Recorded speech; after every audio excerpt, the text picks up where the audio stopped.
Jambo, Dr. Kim. Jumbo. Jambo, it's wonderful to see you again. Likewise. And we're back on our wonderful intercultural dialogues. And this time around, we're going to discuss our trips. You went to Europe this year, and I went to Europe this year. I think, was it this year or last year that you went to Europe? I went to Europe in October of last year. Yes, October. Yeah. The days are going by really quickly. So. Yeah, absolutely. At this point in time, I would like for you to just maybe share a little bit with me and the audience why you went to Europe, and then I will give me a chance to share also why I went to Europe. Absolutely. Well, in my case, I've been married to my wife for over 24 years now. Congratulations. Thank you. And at our wedding, we were talking about where we're going to go for our honeymoon. And we talked about Europe, and we ended up in Hawaii, which was beautiful. But ever since that year, we've been talking about, is this going to be the year we're going to go to Europe? Since that time, I had been to Europe several times for different reasons. But my wife still hadn't ever gone to a single country in Europe. And so this was our 24th anniversary. And we just said, hey, there's never going to be a perfect time to go. Let's just do it. And we spent 3 weeks in the UK, in France, in Switzerland, in Germany, and then Austria. So we went sort of west to east across Europe. Right. And it was just amazing. Mm-hmm. Was that a purposeful? Yes, it was a purposeful decision, but was there logic to it? Was it something that just worked that way, or was it a cultural reason why you went from Paris, the land of Romans, to the other end of it? Yeah, absolutely. I think I just, because this was the culmination of waiting for so many years to do this together, I really wanted it to be a trip that my wife would really enjoy. Mm-hmm.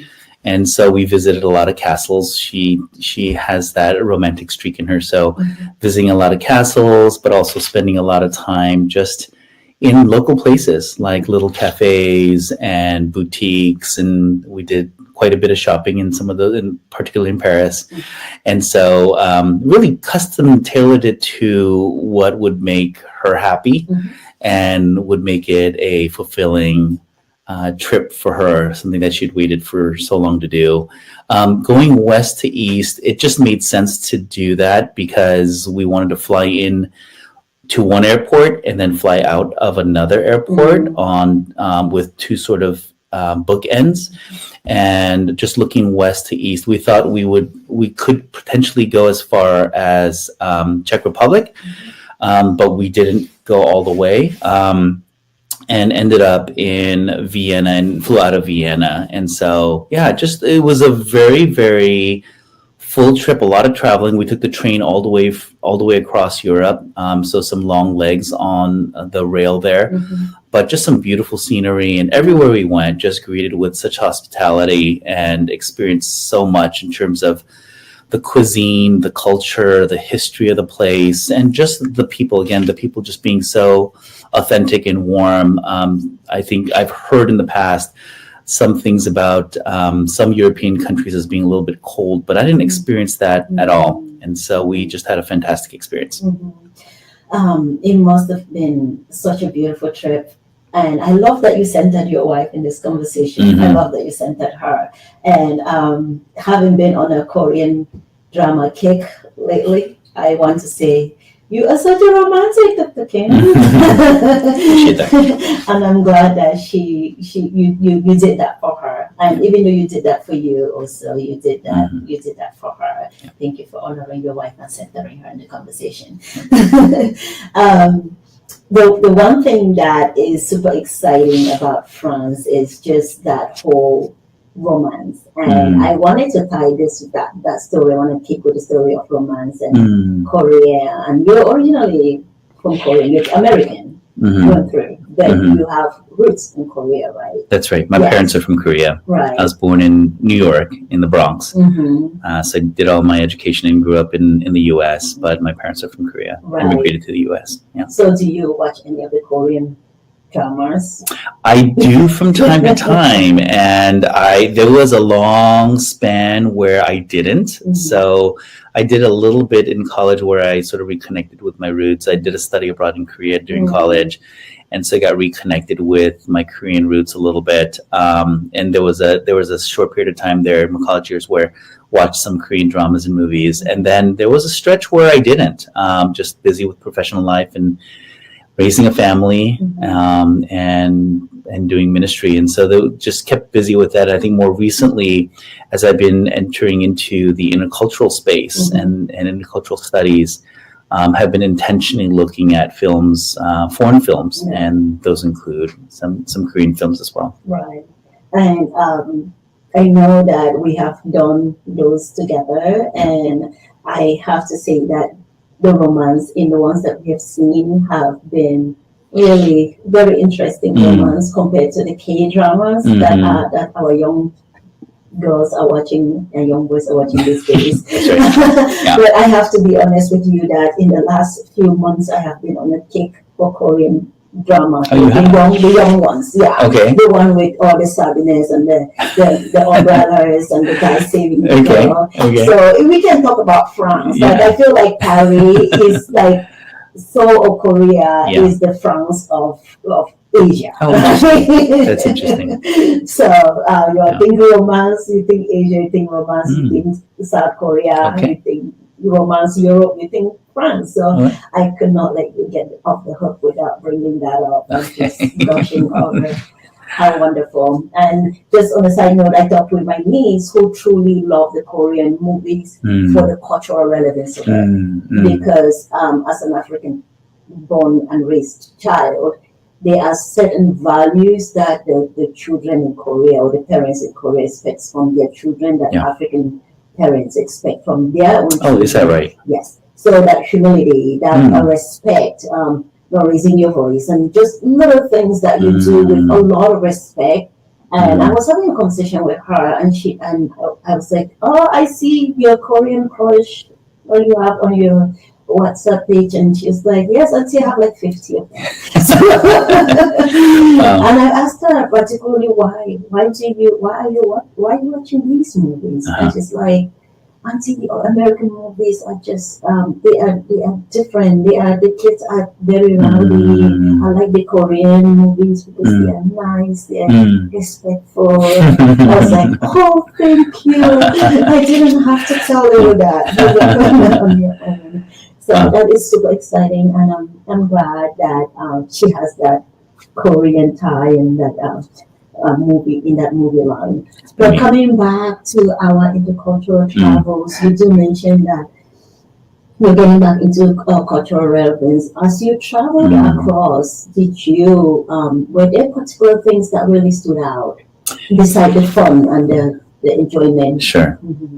I think again, just amazed at within each country, we tend to, as strangers to a land, we tend to generalize, and it helps us. It's a survival mechanism, right? So we use, what Piaget called schemas to be able to understand our world better. And so those schemas are helpful because they help us to navigate, to identify threats, to identify friends, to identify things that are good to eat and things that are not good to eat.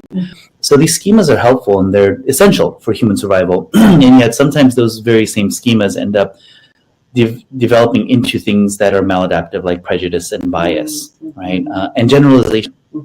And so going to each of these countries, and even within those countries, for example, in the UK, we were in London and Oxford, and then even further west towards Bath, and just saw the differences between urban London and the countryside of the Cotswolds, and saw that the people generally look the same. I don't think I would be able to identify one or the other based on where they were living, but in terms of how they spoke, in terms of their lifestyle, in terms of, we were in Paris again, and then we were in a very small village called Rebroadcast. Rebroadcast is in the Alsace region, which is an interesting region because everyone in the Alsace region speaks two languages, and not by choice. Oh, wow. They must speak two languages because over its history, the Alsace region, which is sort of the border between France and Germany, it's the eastern border of France, it has changed hands between French and German ownership. And so 100 years ago, it was part of Germany. And then 100 years before that, it was part of France. And so the people wake up one morning and realize, oh, today we're speaking German because we belong to Germany now. Oh, wow. And then, a couple of years later, now we belong to France. So now we have to speak French. So everyone in that region spoke both French and German fluently. You wouldn't be able to tell the difference between them. And one of the interesting things about another sort of claim to fame for the region and for the particular village that we were in, it's known as Belle's provincial town. So Disney's Beauty and the Beast, Belle sings about growing up in a provincial little town. And so the Disney artists had actually visited Riquewihr in France and had modeled the village that Belle grew up in the film after the buildings that were there. So we woke up and it almost felt like you were in Disneyland to a certain degree. Exciting. Yeah, and so it's known for that, and it's known for its white wine. So it's the white wine capital of the world. And so being able to just walk through vineyards and pick grapes from the vine, the vineyard owners gave us permission to do that. Just walking through and just enjoying the fruits of the land and drinking the wine from there. Just an incredible experience. And again, you experience the different flavors in the food and the cuisine, but you experience the different flavors in the culture as well, too. And so I think that's something that struck us is each country we went to, even within the country, people spoke different languages, people ate different foods, people embodied different values. And you saw those both in the interactions, the human interactions we had, but you also saw it in the symbols. You saw it in the architecture. You saw it in the ways that the roads were constructed, whether they're straight lines or circles or curves. So there are differences that we are often unaware of, that if we're not looking for them, we don't realize that even within a country, there's a lot of diversity. Within one culture, there's a lot of diversity. So I think that's, again, just being reminded that when I'm in Asia, I can see the differences between the different Asian countries. So from a Western perspective, a lot of the Asian countries feel the same and they get lumped into one group. I would say the same for Africa. I think Westerners look at Africa and say, if you ask them, what country did you visit? Oh, I visited Africa. And Africa is not a country, right? It's a continent, right? And so there's these generalizations we make and we lump people together. And I think it was a good reminder to me that even Europeans themselves, it's easy to sort of, because when we live in America, we often don't distinguish between French and British and German immigrants. They all sort of get lumped together as sort of the European group or the white class, right? And so we don't make those distinctions. And so when I go to Europe, I wasn't looking for those distinctions, but those things became very evident to me just by virtue of being there for a few days. And so again, if you have eyes to see and if you have ears to hear, you will note those differences, and they will be stark. They're actually very evident and very obvious if you're open to it. That's one of the reasons why I truly enjoy travel, because people don't realize that when you go on a vacation, you're also going on a learning. That's trip, right. That's right. And you pick up all these things and you learn all these things unconsciously. You're not purposefully with a pen and paper saying, I'm going to be learning these things today. You're learning it as you go. You're learning it through enjoyment. And you're resting, but you're learning. And that, for me, is one of the biggest reasons I travel. For instance, I traveled to, I did the Australia trip in October, which October, which you know about. And that was my big trip that I wanted to do for a lifetime. I wanted to go to the Outback. I didn't get to do the Outback, which I was very disappointed about that. But I was still able to interact and engage and do the touristic things. But I was happy that I was there, and a native picked me up, and we just drove the entire day. We went from one spot to the other, and just showed me all of the city of Melbourne, which is small.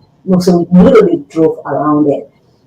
The things I picked up was just, if you had asked me about Melbourne, I would have not I would have said, oh, Melbourne is maybe more native, indigenous people. That's what they like being called, which is something I had to learn also. Indigenous peoples. So I thought I was going to see more of the indigenous people. I didn't see. I don't think I probably saw one when I went to.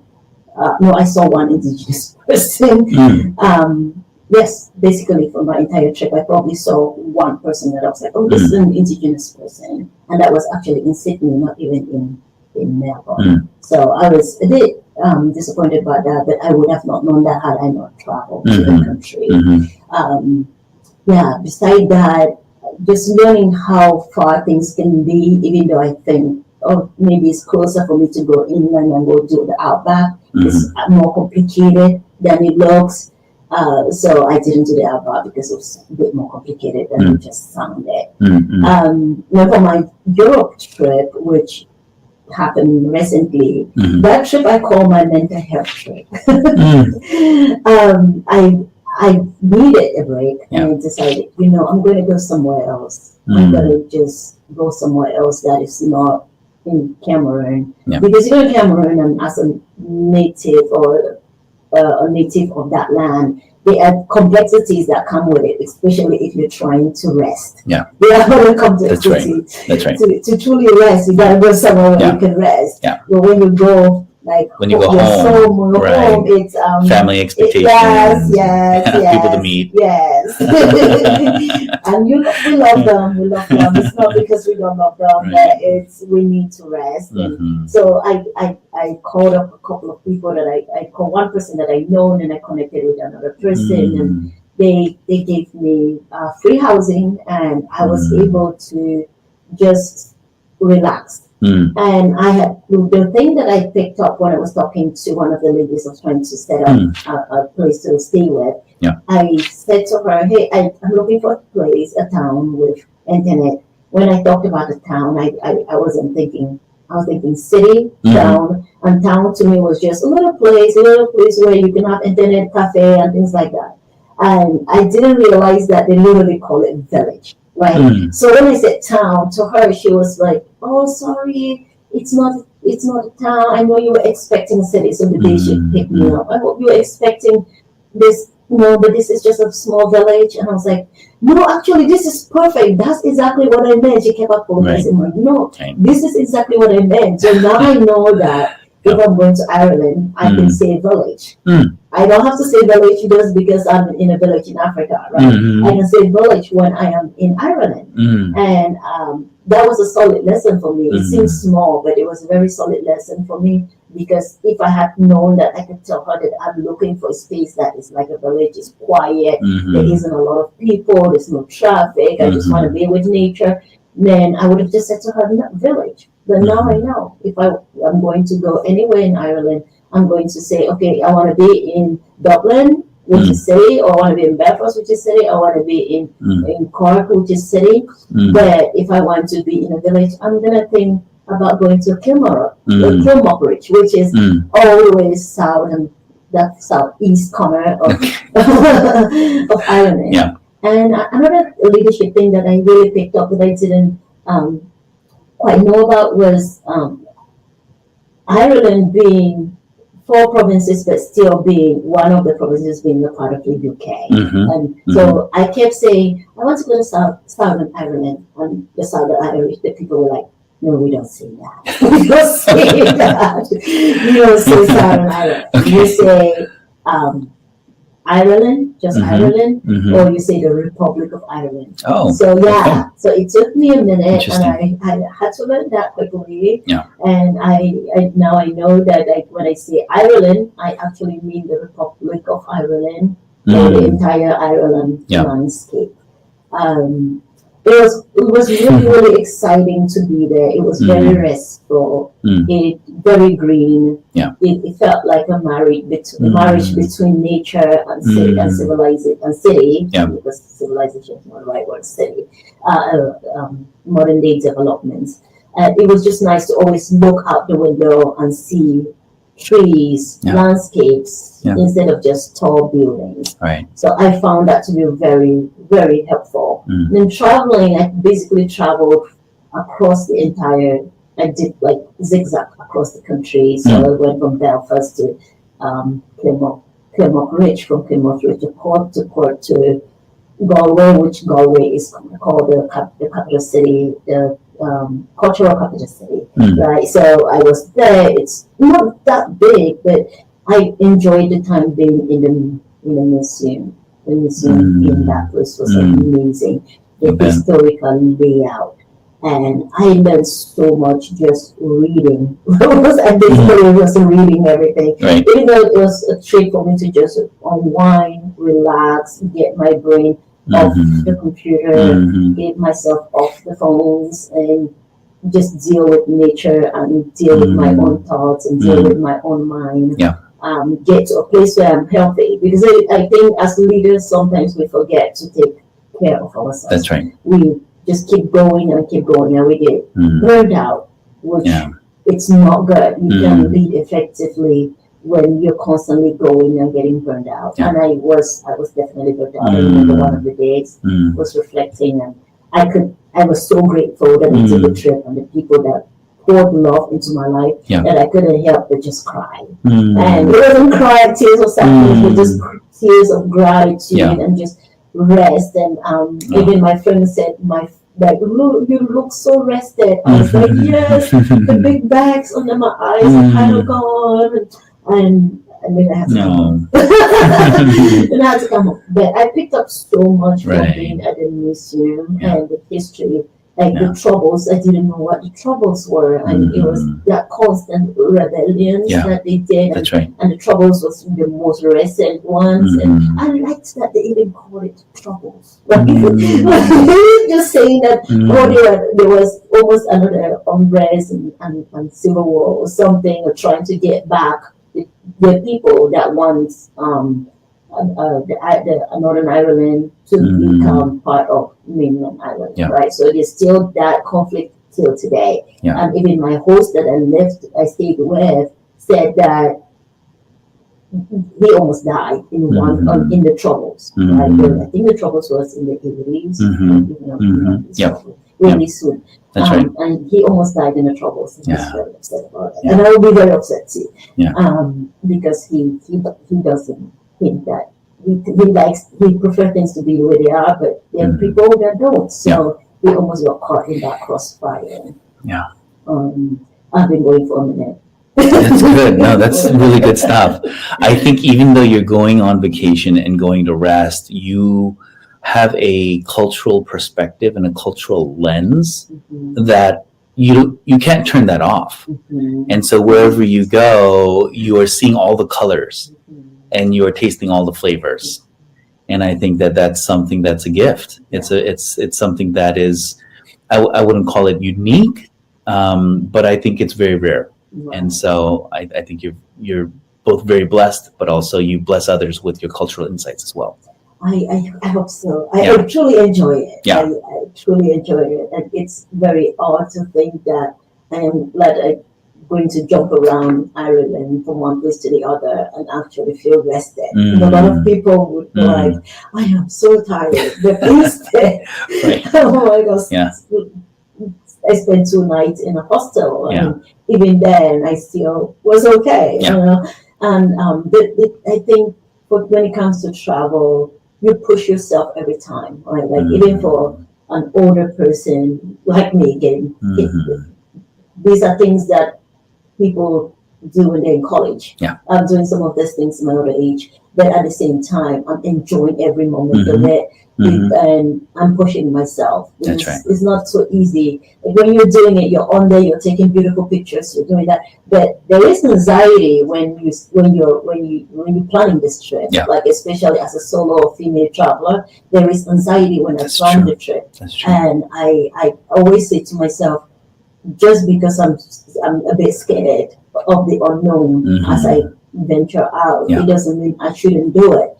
And that really also helped in other areas of my life. Like when you do that, take that chance and go to Ireland and somebody that you met at an airport once, and all of a sudden you're going to go stay with them.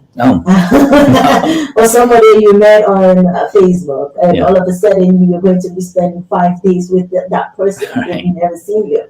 Those are things that you don't just do easily, no matter how. It takes risk. Yeah, you're taking some risk when you're trying to integrate into other people's culture or learn from other people or be involved in other people's local environment. There's going to be some degree of risk. You know, when you go on vacation, the degrees of risk.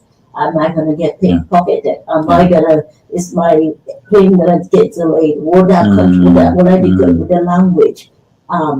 Things like that. Like, there's just so many things there. Yeah, and I think that your audience really needed to hear that, because you're such a world traveler and you're so comfortable in different cultures, and you've been to so many places that I think you being vulnerable with your fear and the anxiety that you have preparing to go and going, I think that's something that all of us experience. And I think it's helpful for us to see, even Dr. Okumbu experiences some of this, but she goes and she has these amazing experiences, right? Yeah. What's one thing that you experienced that was not what you expected? I didn't, for some reason, which I think the African audience might be interested in, is the fact that when you come from a village, a Black girl from a village in Africa, right? You think about village as that place where most people don't want to be. They want to go to the city. They want to go to the city. I think the one thing that really stood out to me from that perspective was being in Kemok Ridge, the village of Kemok Ridge, being there and still seeing life happening almost as if it was a small city, right? Like, when I think village, I think I'm going to buy my food from the side of the road, and I'm going to do this. And I quite didn't know what to expect because when I looked at the map, I'm like, this is exactly where I'm going to be, like that far in, like just by the Irish Sea. I'm just going to be over there, like. It's going to probably be like 5 people in that village. It was a bit more than 5 people in the village. I walked on the roadside and people would drive by and they would call my friend. They would be like, is that your friend walking down the street? So yes, there's still that small town mentality there, which I appreciated. I didn't expect, but I appreciated, because knowing that people will see me on the street and it could exactly tell that it's the friend of that person that is in town. Yeah. So I didn't expect that level of communal living. Another thing that even though I didn't expect it, that stood out to me, and that kind of made me think why I'm like, African villages are not so different from these villages. That was my thought. African villages are not so much different. It's just maybe the way they build their houses that makes it different. It's the fact that their roads are paved, right? Like, you can drive on a paved road to the house. Right. And like in my village, when I was growing up, if my road was paved and I just had a little bit of a nicer house, there would be no difference. There would literally be no difference between me being there and there. So it's like, I think about it, I'm like, okay, somebody leaves from Africa and then they go and live in Kemok Ridge, and it's almost like, oh my gosh, you're abroad. Okay, but they're still living on the farms. There's maybe still more to their house, because the paved road is just part of it. And there's still just some similarities that are there that are still the same from your life in that African village. Yeah. So for me, it really did something internally to say, when I was there, to say, okay, I can always go to any other African village, and I would just always remember that the only things that are missing are probably a good road and maybe a little distant store down the road, right? Like, those amenities that are necessary for a healthy life. And once you have that, no matter where you are in the world, and you're comfortable, you're at home, you're paying your bill, it doesn't matter, because that village in Pilmarage is not so different from another village, except the governance is probably better, the hospitals are probably close by, the roads are tarred, there's more cleanliness. Yeah. The dustiness of Africa is different from a country like Ireland that is constantly wet and there's always rain, right? So for that, on that note, that is one thing that it really shifted my mindset as far as village life is concerned, and village of African village to village in a European small town. Those are some neat insights. Yeah, I can see that, some of the things that are artificial, man-made, those things might differ between different cultures, but what you're saying about village life in terms of its sense of community and commitment to one another, their willingness to come alongside and to help others in need, a more pastoral lifestyle, more closer to the earth and more connected to the earth. I can see those basic values being applied to villages in any country, really. And I think that that's what you were going for there, is seeing that there are things that we have in common, regardless of what our skin looks like or what our country is called. That there is something very similar about the countryside and living in a setting like a village. Right. I agree. Thank you for summing that up. No, it's beautiful. I agree.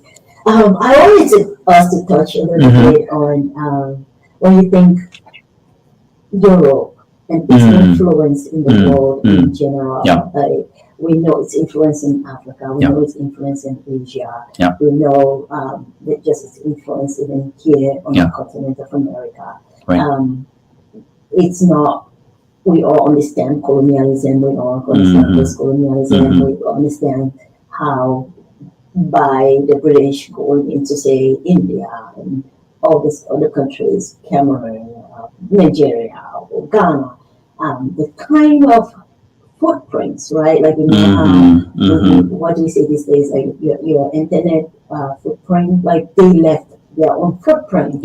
And sometimes you don't see the footprints immediately in the countries that they were, because a lot of the things were moved into museums, right? So I'm thinking about this from this perspective that they came into this country, yes, they left. You could see the religious influences, you could see the language influences, and you could see other influences. But when you go to their countries, you can see the influences of those other countries also in their own countries, right?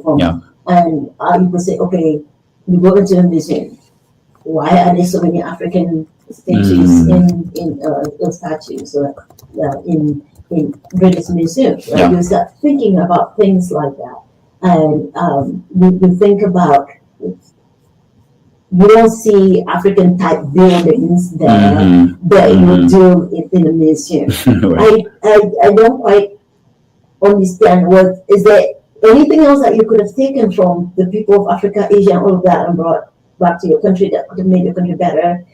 Well, they did take slaves, so they dangerously close. I can't just say they did take that, and they helped in that regard. But the fact that I quite don't understand why they have all the statues. Right? Like, I'm saying that word, please correct me. I don't get it. Like, why is it that they just looted all of this from these so-called primitive people, and they're all sitting in the museums? That for me is something I don't quite understand. I haven't put my mind on it, because I don't at the time, was it really that financially valuable? I know that when they go exploring, you go out to explore so that you could bring something back. And was it really that valuable? I don't know. Have you ever thought about this? Because I'm just like thinking about this now, thinking as we go, like, why were you taking all these African people statues? What was it? Well, visiting museums in the U.S., I think we oftentimes do it unreflectively, and we just wonder, and we come at it with a sense of deep curiosity and appreciation for the cultures of the world. So I'm not sure why it struck me so deeply when I was in London, in particular at the British Museum. And the British Museum there has a section on Egyptian antiquity, Mm. and they had statues that must have weighed tons. I mean, sphinxes that were probably the size of buildings, and um, they actually had walls of entire temples that they had taken apart and had reconstructed in London. And I thought, wow, there is so much, not just art, but just the physical land and the physical product of the land. There's so much of that in this museum. And just wondering what that means to, for example, say an Egyptian coming from their home country and seeing this in a British museum. And I know that there are a lot of museums that are now working towards repatriating artwork and cultural heritage. And so I know there's a lot of effort, but I don't see that sort of the great museums of the world, wherever they might be in Europe or the US or anywhere else, I don't necessarily see them returning the majority of what they have procured or have directly just taken from these other peoples and these other countries. Mm-hmm. So I think that to a certain extent, the whole question of, you mentioned neocolonialism, but the whole question also of just appropriation, Mm-hmm. And sort of calling this our museum, the British Museum, and a place that we own, and we own everything in it, and this belongs to the people of Britain. There is something, I think, something there that could be offensive to people from whom those things were taken. So I reflected on that a lot. And then I think you mentioned also what influences came back with the colonizers when they came back to their home countries, to their mother countries. And one of the things that I really enjoyed in Europe was just trying different foods. Right. But as I went to different places and tried different foods, so having Earl Grey tea in London is just different than having the Earl Grey tea bags that we have in the US. Enjoying Italian pasta or pizza, or having a cappuccino, or having a gelato. Those are all just amazing things that I'll remember about my trip and our time there. But each one of those foods that I've just mentioned didn't come from those countries. So if you think about Earl Grey, which is quintessentially British, right? Right. Its distinctiveness, right? The flavor that's distinct to Earl Grey comes from bergamot oil, and it actually originates from Southeast Asia. I did not know that. Yes, and the tea leaves themselves, most of them that make up Earl Grey, are sourced from India, right? And so what we call British Earl Grey is actually Indian and Southeast Asian tea. We just don't call it that. We call it Earl Grey because obviously it belongs to the British now, right? So when you're having pasta, Italian pasta, and if you think about Italian food, what do you think about? You think pasta, right? It's a staple of Italian cuisine, and yet, it's Marco Polo that was credited in a lot of sources, scholarly sources. Marco Polo was credited for bringing back noodles from China, from the time that he spent there, from particularly from Suzhou and Hangzhou, when he was there, bringing that back to Italy, and then that evolved into the pasta that we know in Italy. That's incredible. Right, and so when you're eating pasta, you're eating Chinese noodles, right? And then pizza, right? I mean, if you think about pizza, I mean, obviously there's the bread and there's the cheese, but what's pizza without the tomato sauce, right? Right. And tomatoes are not native to Europe. Tomatoes were imported from the Americas. So you're thinking 1600s, right? So pizza didn't exist the way it looks today. It didn't exist until the European powers came and sort of took, right, from the Americas, not only their land, but the produce from their land, and took it back and reintroduced it and introduced it back to the old world. Right. And so we have pizza. The version we have today is because it's, primary ingredient is actually Native American. Wow. If you think about cappuccinos, right? like the quintessential sort of Italian drink, cappuccino, those coffee beans are not from Italy. Those coffee beans were originally from Ethiopia. They're from the African continent. Yes. So when you're drinking a cappuccino, you're drinking Ethiopian coffee with some milk in it, you know? So true. There's so many examples of this, right? And there's a certain level of cultural appropriation that's not credited, right, to its original source. And I don't think it's wrong for us to see cultural syncretism happen, because it happens both directions, right? So you see foods from every single culture mixing with other cultures. There's nothing wrong with that. That's natural to do. But I think for certain foods to be advertised as being sort of quintessentially from a country, and yet not crediting the origin of that food, I think does a disservice, both to the country of origin, but also does a disservice to the country that has taken that and has appropriated that as their own, because there's a level of inauthenticity in that. And so I think that's something that I reflected on as I was traveling, just enjoying the foods and thinking, oh wait, where does this food come from? And it's actually not British, or it's actually not French, or it's not actually Italian. It doesn't come from here.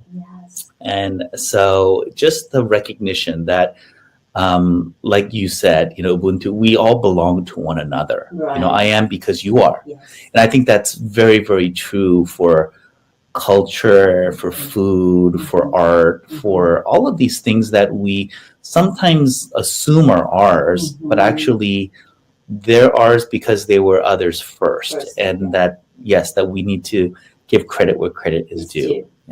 I love that, because for instance, Irish potatoes. Every time they made potatoes in Ireland, my friend took me to her sister's home, and they made potatoes. And I was like, oh, Irish potatoes. Then I was like, oh, I'm in Ireland and I'm eating Irish potatoes, because that's all from the time I was born and I started eating Irish potato, I was taught that it was from Ireland. So it's nice to get there. Like potatoes now, that potatoes now is everywhere, right? Everybody, America, we call American people meat and potato people, but Irish potato is like Irish, and we all know and respect the fact that it belongs to that culture. We're not saying you can't have it. You can have Irish potatoes because it belongs to Irish people, but it's like, can you at least give credit where it's due? Right? And if we can do that with a lot of things in society, that will be really helpful. That way, if you're looking at one culture and thinking they have nothing to offer, meanwhile you're actually building off of what they created. So it's very, very nice that's a really nice example, and that you brought up, and it just made me think about Irish potatoes. Absolutely. So. One thing that stood out to me is religion. I would like for us to kind of like touch on religion, like when all these influences. And as I walked through the museum in Galway, one of the things that really stood out, and my host in the north took me around and showed me some little areas and gave me a little bit of the history of the religious conflicts that they had. And the thing that stood out to me was Ireland is Protestant Catholic. The northern side is mainly Protestant, and which is one of the reasons why they are part of the UK.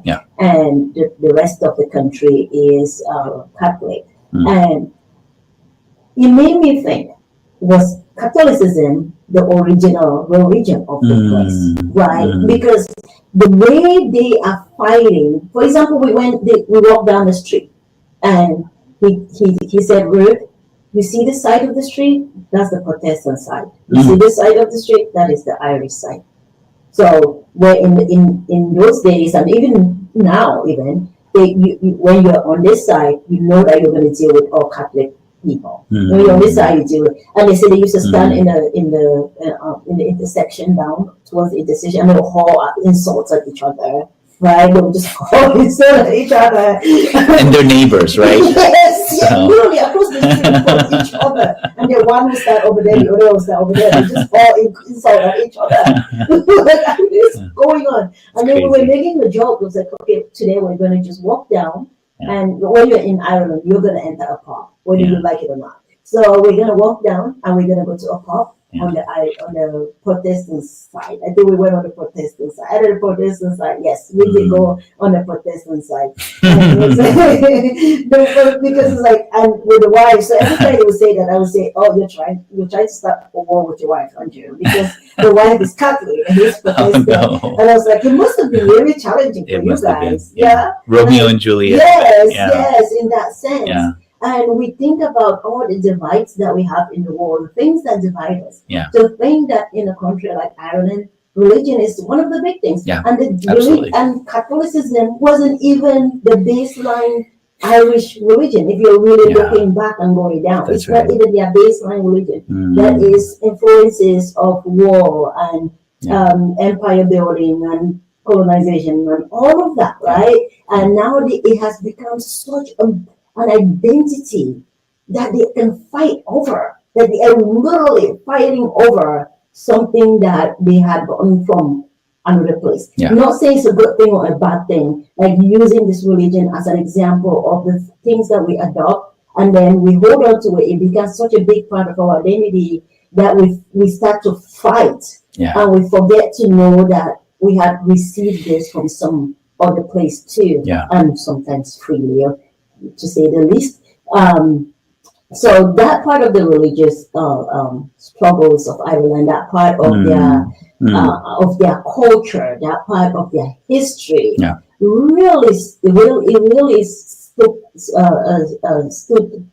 deep in my heart and on my mind, because I don't think I necessarily expected that. I didn't know that deep religious root and that deep religious divide between the Protestants and the Catholics, and how it influenced life and politics of the country as a law as a whole. So that for me was incredible. It was incredible. I wonder if you saw any parallels between what you saw there and between the Christians and Muslims in a lot of African countries like Nigeria, where your next door neighbor is Muslim and you might be Christian, and kids might go to the same school even, but and sometimes they get along and sometimes there's violence there, to the point of civil war. And so I wonder if you were drawing some of those parallels as well. Yes, and I think that's why it hit hard. Right? It hit really, really hard, because when I reflect back and I think about the people that have died because of religion, and then I think back and I say, all also had your own religion, and you got welcomed into another religion, and now you have embodied that other religion to the point where you're actually killing each other, right? Because you're both locals. That's right. Like you're most like, I grew up in a town like that. Yeah. I grew up. Oh, you did? Yes. My little village is Babanki Tunga, which there's two Babanki. There's the big Babanki, which is the original group of my tribe, and then another group of people that moved away from the original group and started another village. Just a little bit away from the big village. So we also have our chief, so we're a sovereign village, even though we speak two languages across two different land spaces. So we started there, and then another group of people came in, the Fulanis. They came in, the Mororos and the Fulanis, they came in. Later down the road, they migrated into that region, and our chief at the time was willing to share the land with them. So we shared the land with them, and the times where we will have really a bit of a religious tension. But it will kind of go into land. It will be like land disputes, because they've lived there long enough now that they claim it, right? And but sometimes they claim it, and it almost feels to the village people, the original village people, like sometimes they don't want to share. So the conflicts begin, and conflicts will go into the land. but it also would be that whole almost superiority complex thing, as in we're better than you, we are this Muslim group, we are this group. So you could see not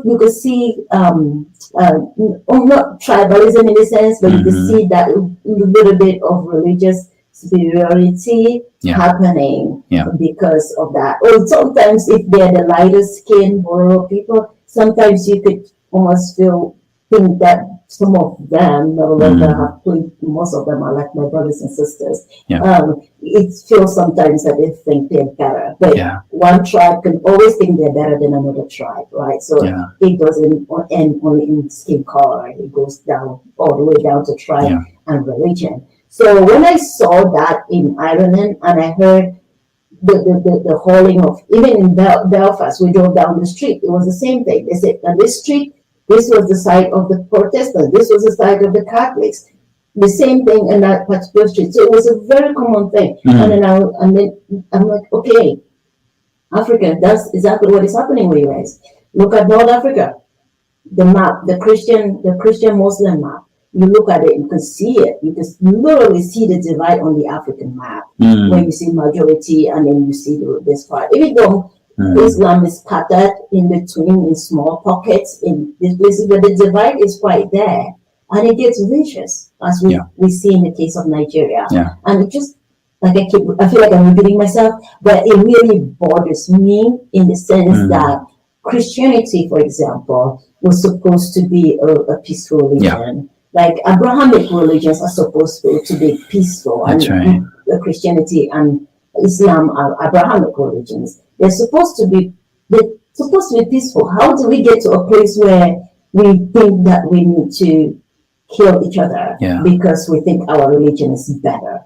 Are we all trying to go to heaven? And if you think that your way is the only way, and your Bible tells you, or Quran tells you, like, convince people, help people to enter heaven, why should you kill somebody that doesn't want to enter heaven? Right. It doesn't make sense. It doesn't make sense. To the point where you divide countries, you divide people, you divide families, you cause so much harm in the name of religion. It makes no sense.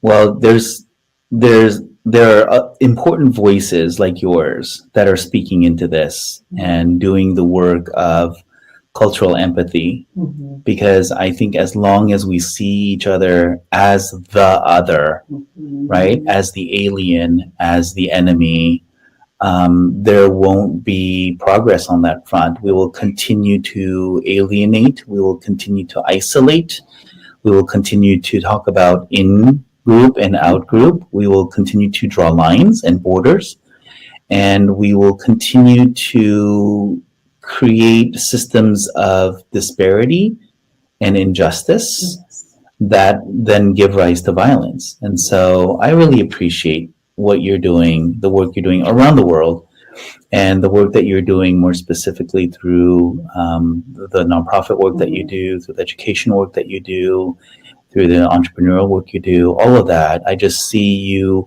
bringing people together. And so I just want to appreciate you and appreciate the chance to have this discussion with you today. Oh, thank you so much. And I highly value you, and I'm so grateful that you've given me your valuable time. Like, having this deep conversation, I can sit here and spout this thing all by myself to the microphone and to the wall, but it's nice to have somebody bouncing thoughts together and engaging in dialogue, right? Like these intercultural dialogues are really important. And thank you for your wealth of knowledge and being open to explore from Africa to Asia to Europe. It's been a pleasure. Thank you. All right. We will do this again soon. Fantastic. I'm looking forward to it. Thank you. Right. Bye.